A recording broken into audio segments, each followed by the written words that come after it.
In the fall of 1944, the Allied armies stood at the gates of victory. Germany was reeling. Its armies were exhausted, its cities burning, its defeat only weeks away. And yet, in the middle of this moment, something extraordinary happened. Supreme Commander Dwight D. Eisenhower made a decision that shocked the Allied command. He quietly removed nearly 300,000 American soldiers from Field Marshal Bernard Montgomery's control. No public announcement, no dramatic confrontation, just a sudden shift of power that would change the course of the war in Western Europe. Montgomery believed he had earned those men. He believed victory depended on him. Eisenhower believed otherwise. This was not a battle against Germany. This was a battle inside the Allied command, driven by ego, politics, and a growing fear that Montgomery's ambition was becoming more dangerous than the enemy itself. In the fall of 1944, the Allied armies were pushing deep into Germany, following the triumphs of Normandy and the liberation of Paris. The Wehrmacht was reeling, exhausted from months of relentless assaults, and the end of the Third Reich seemed inevitable. Yet, amidst the chaos of the battlefield, a different kind of crisis was brewing, not one of bullets, bombs, or blitzkrieg, but of command, ego, and politics. Supreme Commander Dwight D. Eisenhower had a monumental responsibility. Not only did he oversee the largest coalition in modern military history, but he also had to balance the delicate egos and ambitions of the generals under his command. Among them, one man stood out: Field Marshal Bernard Montgomery, the British commander whose victories in North Africa and Normandy had earned him fame, respect, and a reputation for arrogance. Montgomery's brilliance on the battlefield was matched only by his confidence in his own infallibility, a trait that was about to collide with the American approach to war. The crisis began quietly, almost imperceptibly, in the months following the liberation of Paris. While the Allied armies had advanced at breathtaking speed across France, tensions within the command were growing. Montgomery, aware of his British successes and frustrated by what he saw as sluggish American operations, began to assert his authority over American forces. It started with subtle suggestions, then direct commands, and eventually public declarations that implied British leadership had rescued the Americans in moments of crisis. To the American generals, this was more than irritating. It was a direct challenge to their honor and authority. Eisenhower, ever the careful diplomat, observed these developments with growing concern. He understood that the war in Europe was not only a military struggle but a political one.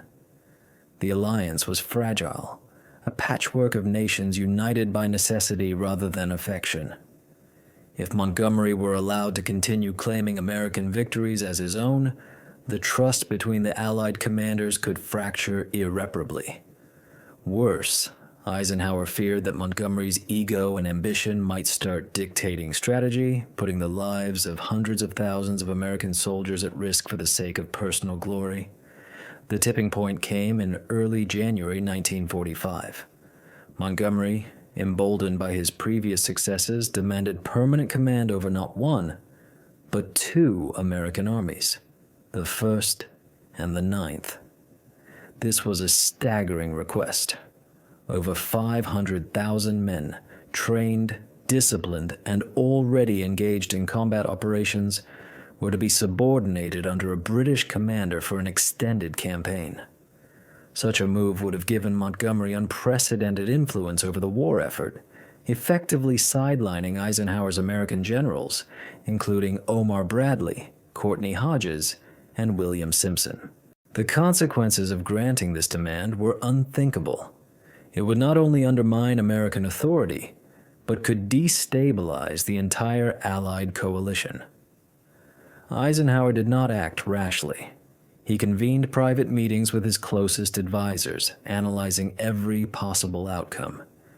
He considered the political ramifications in Washington and London, the operational risks on the battlefield, and the morale of the troops themselves. He recognized that the American soldiers had fought valiantly in Normandy, the Falaise Pocket, and the push across France. To allow them to be redirected under British command for purely political reasons would be a betrayal of their sacrifice. Meanwhile, Montgomery continued his campaign of subtle manipulation. He held press conferences emphasizing the British role in the success of the Allies and hinting that American forces had needed his guidance to avoid disaster. To the American public, this sounded like modesty. To the generals in the field, it was an insult. Omar Bradley, who had commanded the First Army since D-Day, confronted Eisenhower privately, warning him that Montgomery's actions could provoke a mutiny among American officers if left unchecked. Faced with this dilemma, Eisenhower made a bold, unprecedented decision. Without fanfare, without a public declaration, he quietly removed nearly 300,000 American soldiers from Montgomery's control. The First Army, under General Hodges, and the Ninth Army, under General Simpson, were returned to direct American command. Montgomery retained a temporary command for a specific Operation Plunder, the planned crossing of the Rhine, but with explicit limitations. The command was temporary, mission-specific, and would revert to the Americans once the operation was completed. This decision was not just administrative, it was strategic and psychological. Eisenhower knew that allowing Montgomery to consolidate permanent command over American forces would have emboldened the Field Marshal, potentially compromising future operations.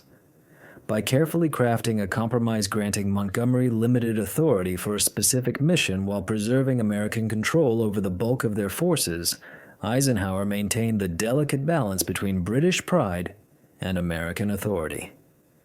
He avoided a public confrontation, preventing a potential crisis in the press, and ensured that coalition unity remained intact. The impact of this decision reverberated immediately. Montgomery, accustomed to unchallenged authority, was furious. To him, the temporary nature of his command was an insult to his achievements. Yet he had little choice but to comply. Behind the scenes, Eisenhower's aides meticulously monitored Montgomery's actions, ensuring that the American armies remained fully operational and ready to resume independent operations once the Rhine crossing was complete. This required constant communication, detailed oversight, and an unwavering resolve to maintain the integrity of the Allied command structure. For the American generals, Eisenhower's decision was a vindication. Bradley and Simpson, in particular, felt reassured that their authority had not been undermined. The troops, too, benefited from the clarity of command. Morale improved as soldiers understood that their leaders were trusted and that their sacrifices were not being co-opted for political gain. Eisenhower's deft handling of the situation demonstrated the importance of leadership not just on the battlefield, but within the complex network of Allied politics and personalities. Yet the episode also highlighted a broader truth about coalition warfare. Success requires more than strategy and firepower. It demands diplomacy, psychological insight, and the ability to navigate conflicting egos without jeopardizing operational objectives. Eisenhower's ability to act decisively, yet subtly, ensured that the Allies could maintain cohesion while still executing one of the most ambitious operations of the war, the crossing of the Rhine, a pivotal moment that would open the path to the heart of Germany. In the months that followed, the repercussions of Eisenhower's decision became clear. The American armies, under their own commanders, moved swiftly and efficiently through the German defenses. Patton's Third Army, exemplifying the American doctrine of rapid, mobile warfare, exploited every weakness in the enemy lines. Montgomery, limited to his temporary command, participated in Operation Plunder but found his influence constrained. The lesson was unmistakable. While tactical brilliance is vital, strategic authority and clear command structures determined the ultimate outcome of war. The story of Eisenhower's quiet yet decisive intervention is a testament to the complexities of leadership in coalition warfare. It was not a battle fought with tanks, artillery, or infantry. It was a battle fought with strategy, psychology, and political foresight. By removing 300,000 American soldiers from Montgomery's command, Eisenhower preserved not only the operational effectiveness of the Allied armies, but also the fragile trust that held the coalition together. In doing so, he ensured that the final push into Germany would be executed with precision, coordination, and a respect for the sacrifices of the men who fought and died on the front lines. By early 1945, the war in Western Europe had entered its final phase. German resistance was crumbling, but the challenge for the Allies was no longer just about defeating enemy forces. It was about maintaining momentum, coordinating massive armies, and managing the complex interplay of personalities within the coalition command. In this delicate environment, Operation Plunder, the planned crossing of the Rhine River, became both a military and political crucible. It was a test not only of Allied military might, but of Eisenhower's authority and Montgomery's ambitions. For Montgomery, the Rhine crossing represented an opportunity to cement his legacy. He saw it as the pinnacle of his strategic vision, a chance to lead a decisive operation that would overshadow any American accomplishments. He meticulously planned, emphasizing caution, thorough preparation, and overwhelming firepower. Every artillery battery, every engineering detail, every infantry maneuver was analyzed and rehearsed. To Montgomery, success depended on meticulous planning and absolute control over the forces under his command. The more control he had, the more assured he was that victory would be attributed to his genius. Yet Eisenhower's temporary arrangement meant that Montgomery did not have full command over the American armies. The 1st and 9th Armies, the backbone of the U.S. contribution, remained under American Generals Hodges and Simpson, with operational directives that ensured they would only collaborate under specific, tightly defined parameters. This limitation frustrated Montgomery, who was accustomed to unilateral authority. He had been forced to accept a compromise, a subtle humiliation, but one that would ultimately ensure coalition cohesion and operational flexibility. Meanwhile, the American generals were preparing their forces for the crossing in their own style. General Hodges and General Simpson favored mobility, rapid exploitation, and flexible responses to evolving conditions.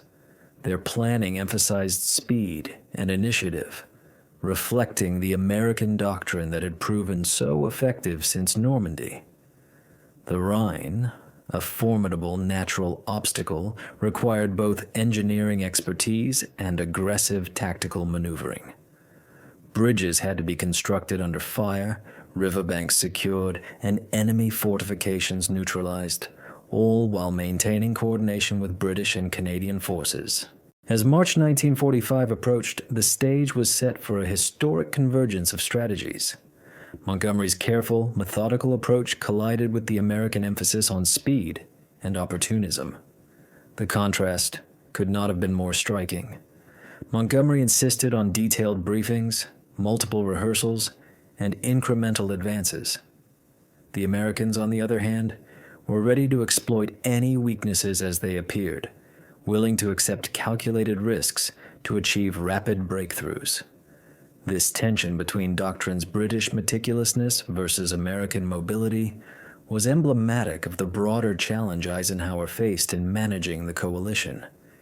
Each general believed in the superiority of his own methods, and each feared that the other's approach might jeopardize the operation. Then came March 22, 1945. Patton's Third Army, operating under American command, identified a vulnerable sector along the Rhine.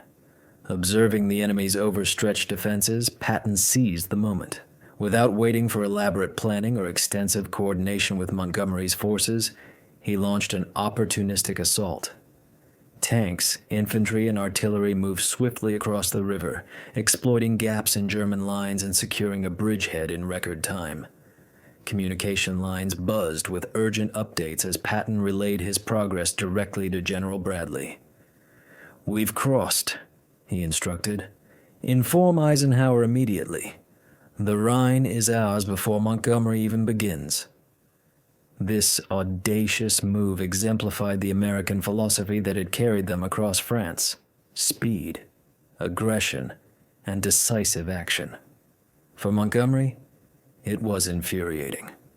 He had meticulously coordinated the British and Canadian elements for the official operation, yet here were the Americans achieving the same objective with far less preparation and far fewer casualties. The contrast could not have been more glaring, and Montgomery's ego suffered accordingly. He could not claim full credit for the Rhine crossing, yet he could not openly challenge Patton without provoking a crisis within the Allied command. Eisenhower, observing the situation, recognized the significance immediately. The Rhine had been crossed, a major strategic milestone achieved, and it had been accomplished under American initiative. Yet the operation still required coordination for sustained advances into Germany. Eisenhower's foresight in maintaining American control over Hodges and Simpson ensured that Patton's initiative could be integrated with Montgomery's larger operation without compromising overall objectives. The coalition held, and both British and American forces were able to advance simultaneously, demonstrating the effectiveness of a balanced command structure. However, the Rhine crossing also highlighted Montgomery's political maneuvering. Even in the midst of the operation, he continued to assert his influence over planning decisions, seeking to extend American subordination beyond the temporary arrangement. He argued that the success of the crossing depended on centralized command under his leadership, implying that American forces would falter without British guidance. Eisenhower, having anticipated such maneuvers, maintained strict limits. The 1st and 9th Armies were to cooperate for the Rhine crossing only, after which they would revert to American command. This careful boundary setting prevented Montgomery from consolidating power and preserved the integrity of the Allied operational structure. The Americans, for their part, had learned from previous encounters with Montgomery's overreach. Patton's aggressive exploitation of the Rhine crossing demonstrated the efficacy of their own doctrine. Speed and initiative, even in the face of potential risks, allowed them to achieve objectives that careful planning alone might have delayed. Simpson and Hodges coordinated their advances with Patton, ensuring that the temporary British command structure did not impede progress. This blend of cooperation and autonomy exemplified Eisenhower's genius in managing a coalition, allowing each commander to operate within their strengths while preventing any single personality from dominating the entire effort. The weeks following the Rhine crossing saw rapid advances into northern Germany. Patton's forces moved with remarkable agility, capturing key towns and disrupting German defensive lines. The Americans demonstrated that momentum, not meticulous planning, could achieve strategic objectives more quickly than Montgomery's slower, methodical approach. Meanwhile, Montgomery executed Operation Plunder as planned, successfully crossing the Rhine with British and Canadian forces. Yet the Americans had already secured critical positions, showcasing the effectiveness of initiative and decentralized command. This episode also reinforced the political dimension of coalition warfare. Eisenhower's intervention had not only preserved operational effectiveness, but had also prevented potential crises in Washington and London. Had Montgomery retained permanent control over American forces, he could have claimed credit for victories that were fundamentally American, undermining morale and creating friction within the alliance. By limiting his authority, Eisenhower maintained both military efficiency and political equilibrium, ensuring that the coalition could continue its final push into Germany without internal collapse. The Rhine crossing, therefore, became more than a tactical achievement. It was a validation of American doctrine and leadership. Patton's bold action demonstrated that speed, mobility, and opportunistic exploitation could achieve results that cautious planning alone could not. Eisenhower's careful balance of command authority ensured that these methods could be employed effectively, while Montgomery's temporary involvement highlighted both the strengths and limitations of meticulous British planning. The outcome reinforced the principle that in coalition warfare, strategic success depends not only on the enemy's weakness, but also on the ability to manage competing egos, doctrines, and national interests within the command structure. As the Allies pressed deeper into Germany, the Rhine crossing set the stage for the final operations of the war. Patton's Third Army, leveraging momentum and mobility, spearheaded advances that would eventually link with Soviet forces at the Elbe. Montgomery's contributions, while significant, were constrained by the limitations Eisenhower imposed. The temporary command of the American armies allowed for coordinated operations without granting any individual the opportunity to dominate the coalition. This balance of power preserved unity, demonstrated effective leadership, and underscored the critical role of Eisenhower in navigating both military and political challenges. In retrospect, the Rhine crossing illustrates a fundamental truth about coalition warfare. Victory is determined as much by the management of people, egos, and alliances as by tactical and operational brilliance. Eisenhower's decision to strip Montgomery of permanent command over American forces was not a minor administrative adjustment. It was a calculated strategic maneuver that preserved the cohesion, effectiveness, and morale of the Allied armies. Patton's audacious actions at the Rhine, executed under American authority, demonstrated the success of American doctrine and the wisdom of Eisenhower's intervention. The war would continue, but the lessons of March 1945 were clear.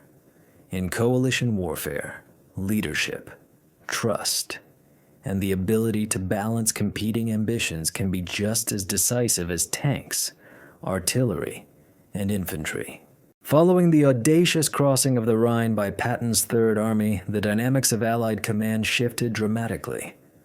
Montgomery, long accustomed to careful planning and hierarchical control, faced an unexpected reality.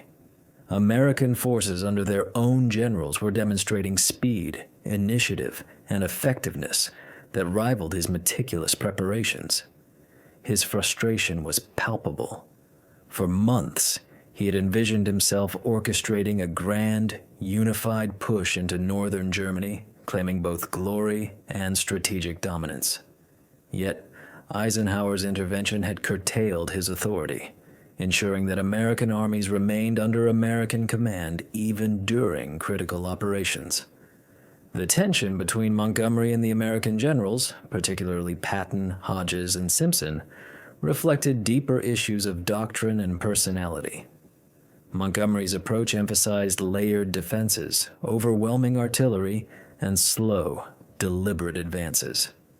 American commanders, forged in the rapid campaigns across France and the Ardennes, relied on mobility, speed, and opportunistic exploitation. The Rhine crossing became a vivid illustration of these conflicting philosophies. While Montgomery meticulously prepared his forces for Operation Plunder, Patton and the Americans had already seized key sectors, forcing Montgomery to adapt to a rapidly changing battlefield. Eisenhower's strategy in managing the situation was as subtle as it was effective. He had anticipated Montgomery's desire to assert control, and had carefully limited his authority to specific operations. This temporary command structure allowed for coordination without granting Montgomery permanent control over American forces.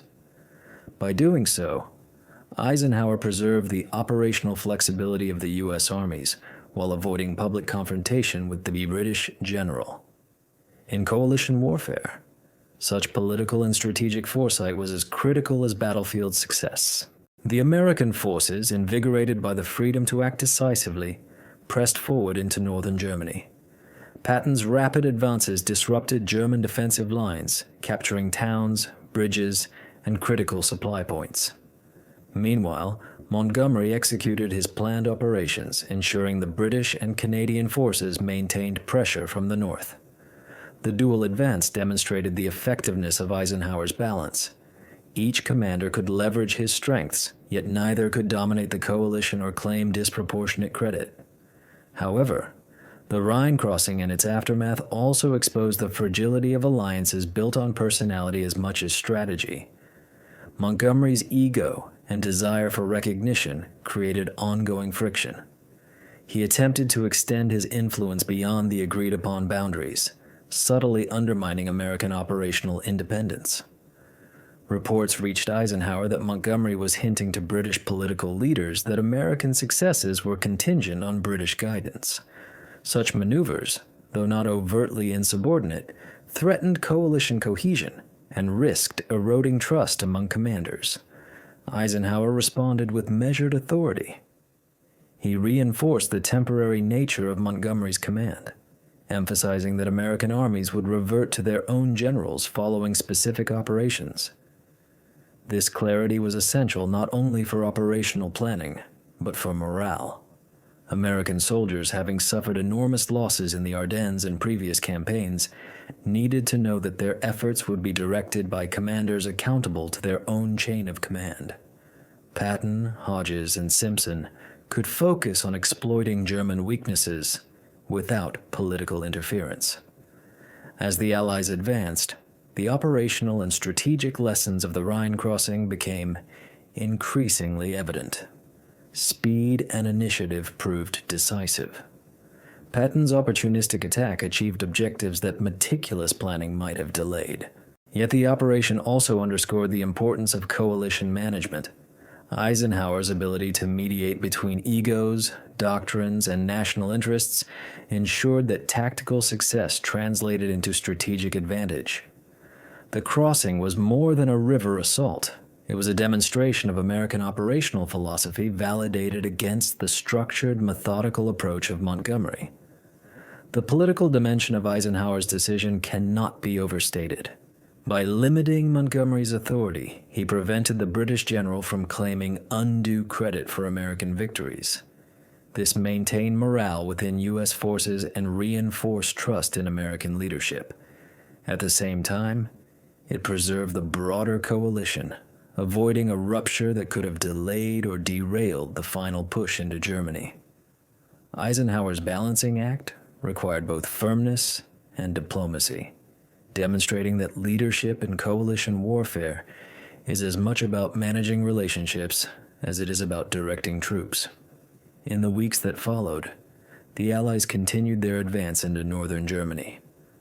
Patton's Third Army, exploiting momentum and mobility, captured key cities and logistical hubs, paving the way for the eventual link-up with Soviet forces at the Elbe. Montgomery's forces maintained pressure from the north, securing territory and fortifying positions. The temporary command arrangement worked. Both British and American forces achieved their objectives, and coalition unity remained intact despite underlying tensions. Yet the Rhine crossing also left a lasting imprint on military doctrine and coalition strategy. Eisenhower's decision validated American emphasis on initiative, speed, and decentralized command. Montgomery's meticulous planning, while effective, proved less adaptable in dynamic combat situations. The episode reinforced the principle that in coalition warfare, operational success depends not only on military skill, but on the careful management of personalities, doctrines, and political considerations. For Montgomery, the experience was a humbling lesson. His inability to dominate American forces, combined with Patton's audacious success, highlighted the limitations of ego-driven command. For Eisenhower, it was a vindication of strategic foresight, demonstrating that decisive leadership often requires balancing competence, ambition, and politics simultaneously. For the Americans, it was a reaffirmation of their doctrine. Mobility, initiative, and rapid exploitation could achieve results even in the face of entrenched opposition and established hierarchies. As northern Germany fell, the consequences of these decisions became clear. The American forces, under their own generals, were positioned to capture key industrial regions, link with Allied forces, and shape the post-war order. Montgomery's contributions, while significant, were constrained by Eisenhower's limits. The coalition remained intact, but the episode underscored the enduring tension between national pride, personal ambition, and operational necessity. The Rhine crossing had not only opened a path into Germany, it had revealed the true complexities of Allied command, the perils of unchecked ambition, and the critical importance of leadership that could balance competing interests. By the end of March 1945, the Allied advance was unstoppable. Patton's Third Army, along with Hodges's and Simpson's American forces, pressed relentlessly into northern Germany. Montgomery's British and Canadian troops maintained their northern front, ensuring that the Germans could not regroup. The Rhine crossing had been decisive not only militarily but politically. Eisenhower's carefully calibrated control had preserved the coalition, empowered American initiative, and checked the ambitions of a general whose ego might otherwise have fractured the alliance. In summary, the aftermath of the Rhine crossing demonstrated the intersection of strategy, doctrine, and leadership. Eisenhower's intervention preserved the operational integrity of the Allied armies while ensuring political stability. Patton's bold exploitation of opportunity validated American methods. Montgomery, constrained yet still influential, illustrated both the strengths and pitfalls of meticulous planning. The episode underscored a timeless lesson in coalition warfare. Victory is shaped as much by leadership, trust, and the management of human dynamics as by artillery, tanks, and infantry. By April 1945, the Allied armies were racing across Germany, the result of months of strategic planning, decisive action, and the careful management of personalities within the coalition. Patton's Third Army had advanced rapidly, exploiting every weakness in German defenses. The Rhine had been crossed, key cities captured, and supply lines secured. The Americans were operating with remarkable freedom under their own generals, while Montgomery's British and Canadian forces pressed forward from the north in a more deliberate, methodical advance. The balance Eisenhower had established months earlier was paying dividends. The American and British commanders now faced the final stages of the war in Europe. For Patton, the opportunity to push deeper into Germany without political interference or operational constraint was a vindication of his philosophy of mobile, aggressive warfare. The Rhine crossing, executed weeks earlier by both Patton and Montgomery under different conditions, had highlighted the contrast between rapid exploitation and methodical planning. Patton's ability to seize the initiative repeatedly forced German forces into reactive positions, accelerating the collapse of resistance and hastening the end of the conflict.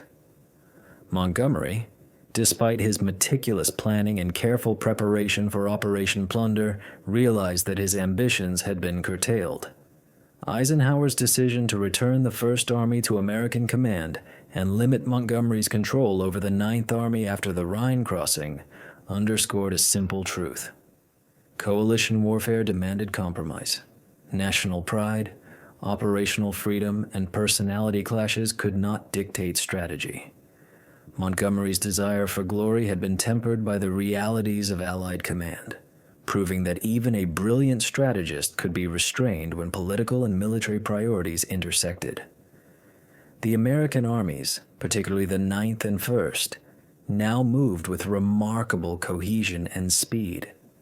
Under Generals Hodges, Simpson, and Patton, they captured critical industrial areas, liberated towns and cities, and secured contact with Soviet forces along the Elbe. The strategic consequences were profound. By keeping American forces under American command, Eisenhower ensured that operational priorities aligned with the capabilities and doctrines of the U.S. Army.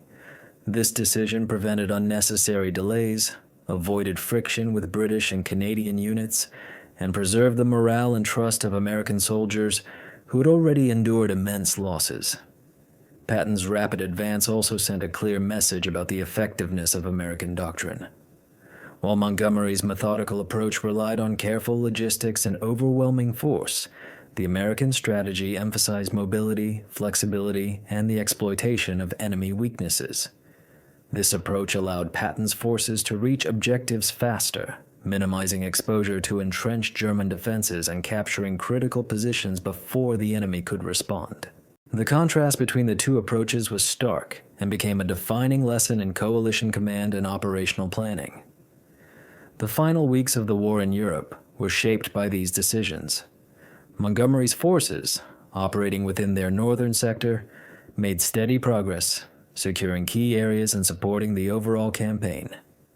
Meanwhile, the American armies, free to operate according to their doctrine, penetrated deeper into Germany, capturing cities, disarming remaining resistance, and ultimately linking with Soviet forces at the Elbe. Eisenhower's careful orchestration of command assignments ensured that both the British and American efforts contributed to victory without causing conflict or undermining the alliance. For Montgomery, the lesson was enduring. His ego and desire for recognition had been constrained, demonstrating that even the most accomplished commanders could not operate unchecked within a coalition. Eisenhower's foresight had preserved the strategic unity of the Allies while allowing American forces to achieve maximum operational effectiveness. Montgomery's British and Canadian troops remained effective, but their progress had been deliberately limited to preserve balance and prevent political complications. For Patton, the outcome was a confirmation of his philosophy. Mobility, initiative, and aggressive exploitation of opportunities could yield decisive results, even in the face of potential interference from other Allied commanders. The Rhine crossing, combined with the subsequent American advances, demonstrated that operational independence, when coupled with effective leadership and coordination, could shape the course of a campaign and accelerate victory. Eisenhower's decision to limit Montgomery's control also carried political implications. By maintaining the integrity of American command, he reassured U.S. political leadership that their forces were operating effectively and that American soldiers' sacrifices were directed by competent generals accountable to their nation. Simultaneously, he avoided creating a public rift between the British and American commands, preserving the credibility and cohesion of the Allied coalition. His delicate balance of personalities, egos, and national interests proved as critical to victory as any tank, artillery, or infantry maneuver. By the time the Allies closed in on Berlin, the results of these decisions were unmistakable. Patton's rapid movements had disrupted German defensive lines, captured strategic objectives, and ensured that American forces played a leading role in the final operations. Montgomery, while successful in his northern sector, had been constrained by the limits imposed after the Rhine crossing. Eisenhower's careful management of command ensured that the coalition's final push into Germany remained coordinated, effective, and politically sustainable. In retrospect, the decision to strip Montgomery of temporary command over American forces was not an act of favoritism or personal spite. It was a strategic choice designed to maximize operational effectiveness, preserve coalition unity, and prevent the ambitions of a single commander from overshadowing collective goals. The American generals, free to act decisively, proved the value of initiative and mobility. Montgomery, constrained but still contributing, illustrated the challenges of coalition leadership where national pride and personal ambition intersect.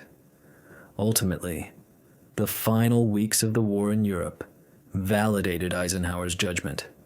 The American armies, operating under their own generals, achieved rapid, decisive victories, capturing key regions, linking with Soviet forces, and ensuring the collapse of German resistance.